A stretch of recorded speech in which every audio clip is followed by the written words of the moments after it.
ಇವತ್ತಿನ ಕ್ಲಾಸಲ್ಲಿ ನಾವು ಕನ್ನಡದ ಇತಿಹಾಸ ಮತ್ತು ಅದು ಬೆಳೆದು ಬಂದ ದಾರಿಯ ಬಗ್ಗೆ ತಿಳಿದುಕೊಳ್ಳೋಣ. ಕನ್ನಡದ ಇತಿಹಾಸ, ಕನ್ನಡ ಹೇಗೆ ಉಗಮವಾಯಿತು ಎನ್ನುವುದರ ನೋಡಿ. ಕರ್ನಾಟಕದಲ್ಲಿ ಕನ್ನಡ ಆಡಳಿತ ಭಾಷೆಯಾಗಿ ತುಂಬಾ ಜನಪ್ರಿಯತೆಯನ್ನು ಹೊಂದಿದೆ. ಕನ್ನಡ ನಮ್ಮ ಕರ್ನಾಟಕದ ಆಡಳಿತ ಭಾಷೆಯಾಗಿದೆ. ಸುಮಾರು ಕರ್ನಾಟಕದಲ್ಲಿ 22 ಭಾಷೆಗಳಿವೆ. ಟೋಟಲ್ ಆಗಿ 22 ಭಾಷೆಗಳು ಇದೆ. ಅದರಲ್ಲಿ ಕನ್ನಡ ಒಂದು ಭಾಷೆ. ಇದೇ ಮಕ್ಕಳೇ ಕರೆನ್ಸಿ, ರೂಪಾಯಿ ಅಲ್ವಾ? ಈ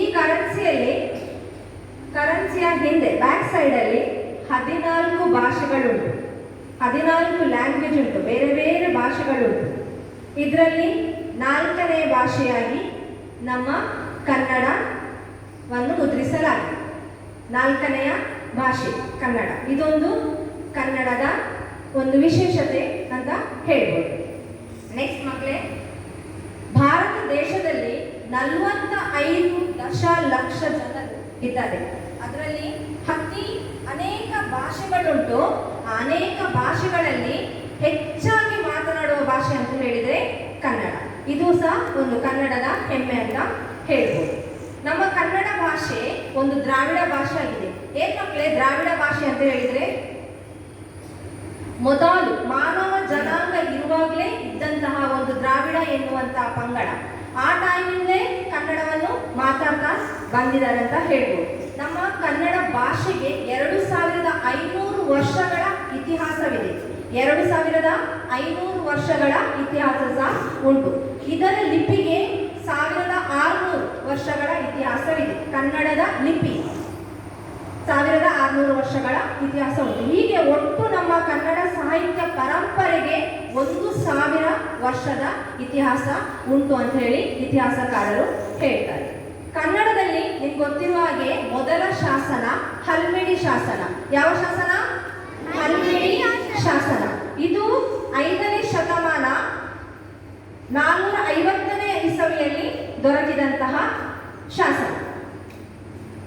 ಇದು ಉದಾಹರಣೆಗೆ ಹೇಳುವುದಾದ್ರೆ, ಈ ಶಾಸನಕ್ಕಿಂತ ಮೊದಲೇ ಕನ್ನಡ ಇತ್ತು. ಮೊದಲಾಗಿ ಸಿಕ್ಕಿದ ಶಾಸನ ಹಲ್ಮಿಡಿ ಶಾಸನ. ಹಲ್ಮಿಡಿ ಶಾಸನ ಸಿಗುವ ಮೊದಲೇ ಕನ್ನಡ ಬಳಕೆಯಲ್ಲಿತ್ತು ಎನ್ನುವುದಕ್ಕೆ ಅಶೋಕ ಸಾಮ್ರಾಜ್ಯ ಇದ್ದಾನಲ್ವಾ, ಅಶೋಕ ಸಾಮ್ರಾಟ್ ಇದ್ದಾನಲ್ವಾ, ರಾಜ ಇದ್ದಾನಲ್ವಾ, ಅವನ ಕಾಲದಲ್ಲಿ ಅವನ ರಾಜ್ಯದಲ್ಲಿ ಒಂದು ಕಲ್ಲಿನಲ್ಲಿ ಕೆತ್ತಿದಂತಹ ಕನ್ನಡದ ಲಿಪಿ ಸಿಕ್ಕಿದೆ. ಇದಕ್ಕೆ ಅವನಿಗಿಂತ ಹಲ್ಮಿಡಿ ಶಾಸನಕ್ಕಿಂತ ಮೊದಲೇ ಕನ್ನಡ ಇತ್ತು ಎನ್ನುವುದಕ್ಕೆ ಇದೊಂದು ಉದಾಹರಣೆಯಾಗಿದೆ. ದ್ರಾವಿಡ ಭಾಷಾ ತಜ್ಞ ಸ್ಟಾನ್ ಪೋಪ್ ಸ್ಟೀವರ್ ಅವರ ಪ್ರಕಾರ ಕನ್ನಡವನ್ನು ಇವರ ಪ್ರಕಾರ ಕನ್ನಡವನ್ನು 3 ಭಾಷೆಗಳಾಗಿ 3 ವಿಧಗಳಾಗಿ ವಿಂಗಡಿಸಿದ್ದಾರೆ. ಮೊದಲನೇದಾಗಿ ಹಳೆಗನ್ನಡ, ನಡುಗನ್ನಡ ಮತ್ತು ಹೊಸಗನ್ನಡ 3 ವಿಧಗಳಾಗಿ ವಿಂಗಡಿಸಿದ್ದಾರೆ. ಈ ಕನ್ನಡವನ್ನು ಮೊದಲಿಗೆ ಹಳೆಗನ್ನಡ, ನಡುಗನ್ನಡ ಮತ್ತು ಹೊಸಗನ್ನಡ ಅಂತ ವಿಂಗಡಿಸಿದ್ದಾರೆ. ಹಳೆಗನ್ನಡ ಸುಮಾರು ಕ್ರಿಸ್ತಶಕ 450ರಿಂದ 1000 ಕ್ರಿಸ್ತಪೂರ್ವ 1200ರವರೆಗೆ ಬಳಕೆಯಲ್ಲಿತ್ತು. ನಡುಗನ್ನಡ ಕ್ರಿಸ್ತಶಕ 1200ರಿಂದ 1700ರವರೆಗೆ ಹಾಗೂ ಹೊಸಗನ್ನಡ 1700ರಿಂದ ಇಲ್ಲಿಯವರೆಗೆ. ನಾವು ಈಗ ಕನ್ನಡದಲ್ಲಿದ್ದೇವೆ, ಹೊಸ ಕನ್ನಡದಲ್ಲಿ ಇದ್ದೇವೆ. ಏಕಮಕ್ಕಳೇ ಕ್ರಿಸ್ತಶಕ ಮತ್ತು ಕ್ರಿಸ್ತಪೂರ್ವ ಅಂತ ಹೇಳಿದ್ರೆ ಏನು? ಕ್ರಿಸ್ತಶಕ, ಕ್ರಿಸ್ತಪೂರ್ವ. ಕ್ರಿಸ್ತಶಕ ಅಂತ ಹೇಳಿದ್ರೆ ಕ್ರಿಸ್ತರು ಹುಟ್ಟುವ ಮೊದಲು, ಕ್ರಿಸ್ತಪೂರ್ವ ಹೇಳಿದ್ರೆ ಕ್ರಿಸ್ತರು ಹುಟ್ಟಿದ ನಂತರ. ಅರ್ಥ ಆಯ್ತಾ?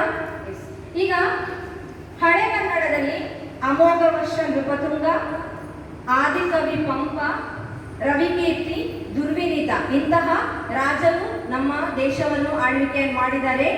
ಪಂಪನ ಕಾಲದಲ್ಲಿ ಅವನ ಕವಿರಾಜ ಮಾರ್ಗ ಎನ್ನುವಂತಹ ಒಂದು ಪುರಾಣವನ್ನು ಸಹ ಬರೆಯಲಾಯಿತು. ಹೀಗೆ ನಡುಗನ್ನಡದ ಕಾಲದಲ್ಲಿ ದಾಸರು, ಪುರಂದರದಾಸರು, ಕನಕದಾಸರು, ವ್ಯಾಸರು ಇವರೆಲ್ಲ ಈ ನಡುಗನ್ನಡದ ಕಾಲದಲ್ಲಿ ಇದ್ದರು.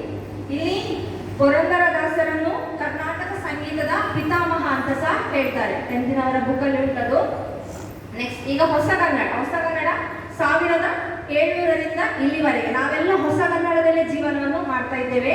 ಹೊಸಗನ್ನಡದಲ್ಲಿ ಕುವೆಂಪು, ಬೇಂದ್ರೆ, ನೆಕ್ಸ್ಟ್ ಮುಕ್ತಿ ಕಂಬಾರರು, ಹಾಗೆ ಇಂತಹ ಅನೇಕ ಕವಿಗಳು ನಮ್ಮ ಕನ್ನಡ ಭಾಷೆಯನ್ನು ಶ್ರೀಮಂತಗೊಳಿಸಿದ್ದಾರೆ. ಯಾವ ರೀತಿ ಅಂತ ಹೇಳಿದ್ರೆ ಕತೆ, ಕವನ, ಕಾದಂಬರಿ ಇವುಗಳನ್ನೆಲ್ಲ ಬರೆದು ಕನ್ನಡದ ಬಗ್ಗೆ ನಮಗೆ ತಿಳುವಳಿಕೆಯನ್ನು ಇವರು ನೀಡಿದ್ದಾರೆ ಅಂತ ಹೇಳ್ಬೋದು. ಈಗ ಕನ್ನಡ, ಹೊಸ ಕನ್ನಡದಲ್ಲಿ ಪ್ರಮುಖರಾದರು ಅಂತ ಹೇಳಿದ್ರೆ ಮುದ್ದಣ್ಣ ಎನ್ನುವಂತ ಕವಿಗಳು. ನಂದಳಿಕೆ ಲಕ್ಷ್ಮೀನಾರಾಯಣ ಇವರ ಕಾವ್ಯನಾಮ ಆಗಿದೆ ಇದು ಮುದ್ದಣ್ಣ ಎಂಬುದು. ನೆಕ್ಸ್ಟ್ ನೋಡಿ, ಕನ್ನಡದಲ್ಲಿ ಸುಮಾರು 20 ಉಪಭಾಷೆಗಳಿವೆ. ಉದಾಹರಣೆ ಕೊಟ್ಟಾಗ ನಿಮ್ಗೆ ಗೊತ್ತಾಗ್ತದೆ, 20 ಉಪಭಾಷೆಗಳಿವೆ.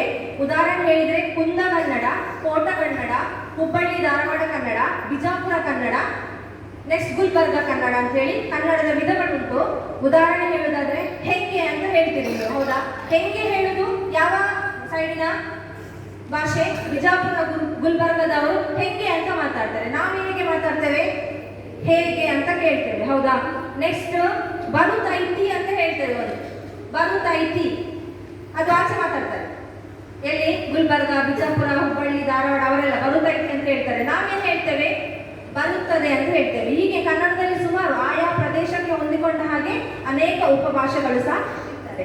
ಇನ್ನೊಂದು ಹೇಳೋದಾದ್ರೆ ಉದಾಹರಣೆ ಶೀರ ಅಂತ ಹೇಳ್ತೇವೆ ನಾವು, ಹೌದಾ? ಏನು ನಮ್ಮ ಭಾಷೆಯಲ್ಲಿ ಶೀರ ಅಂತ ಹೇಳಿದ್ರೆ ಏನು ಹೇಳಿ? ಸ್ವೀಟ್, ಹೌದಾ? ಕೇಸರಿ ಬಾತ್ ಅಂತ ಹೇಳ್ತೇವೆ. ಆಚೆ ನಾರ್ತಿನವರು ಶೀರ ಅಂತ ಹೇಳಿದ್ರೆ ಏನು? ಶಿರ ದೇಹ ಅಥವಾ ತಲೆ ಅಂತ ಸಹ ಎನ್ನುವಂತಹ ಭಾಷೆಗಳಿದೆ. ಹೀಗೆ ಇದು ಉಪಭಾಷೆ, ಬೇರೆ ಬೇರೆ ಕನ್ನಡದಲ್ಲಿ ಅರ್ಥ ಕೊಡುವಂತಹ ಬೇರೆ ಬೇರೆ ಉಪಭಾಷೆಗಳು ಇದೆ. ನಮ್ಮ ಕನ್ನಡ ಭಾಷೆಗೆ ಲಿಪಿ ಅಂತ ಉಂಟು. ಆ ಲಿಪಿಯನ್ನು ನೋಡಿಕೊಂಡು ನಾವು ಕನ್ನಡ ಭಾಷೆಯನ್ನು ರಚಿಸಿದ್ದು. ಈ ಕನ್ನಡ ಭಾಷೆಗೆ ಮಾತ್ರ ಲಿಪಿ ಇರುವುದು ಮಕ್ಕಳೇ, ಆದ್ರೆ ಉಳಿದ ಯಾವುದೇ ಭಾಷೆಗೆ ಹೆಚ್ಚಿನಾಗಿ ಲಿಪಿ ಇಲ್ಲ. ಕನ್ನಡ ಭಾಷೆಯ ಲಿಪಿಯನ್ನು ತೆಗೆದುಕೊಂಡು ಅವರ ಭಾಷೆಯನ್ನು ರಚಿಸಿದ್ದಾರೆ. ಉದಾಹರಣೆಗೆ ತೆಲುಗು ಬರವಣಿಗೆ, ತೆಲುಗನ್ನು ನೋಡಿದ್ದೀರಾ ನೀವು? ತೆಲುಗು ಬರವಣಿಗೆ ನೋಡಿದ್ದೀರಾ? ತೆಲುಗು ಮಾತನಾಡುವವರನ್ನು ಕೇಳಿದ್ದೀರಾ? ಸಾಧಾರಣವಾಗಿ ತೆಲುಗು ಮತ್ತು ಕನ್ನಡ ಒಂದೇ ಲಕ ಇರ್ತದೆ. ಮಾತಿನ ಕೆಲವೊಂದು ಅರ್ಥಗಳು ಒಂದೇ ಲಕ ಇರ್ತದೆ ಅಂತ ಹೇಳ್ತೇನೆ. ಹೀಗೆ ಕನ್ನಡವನ್ನು ಮಾತನಾಡುವುದೇ ಒಂದು ಹೆಮ್ಮೆ ಅಂತ ಹೇಳ್ತಾ ಕನ್ನಡವನ್ನು ಪ್ರೀತಿಸೋಣ. ಧನ್ಯವಾದ.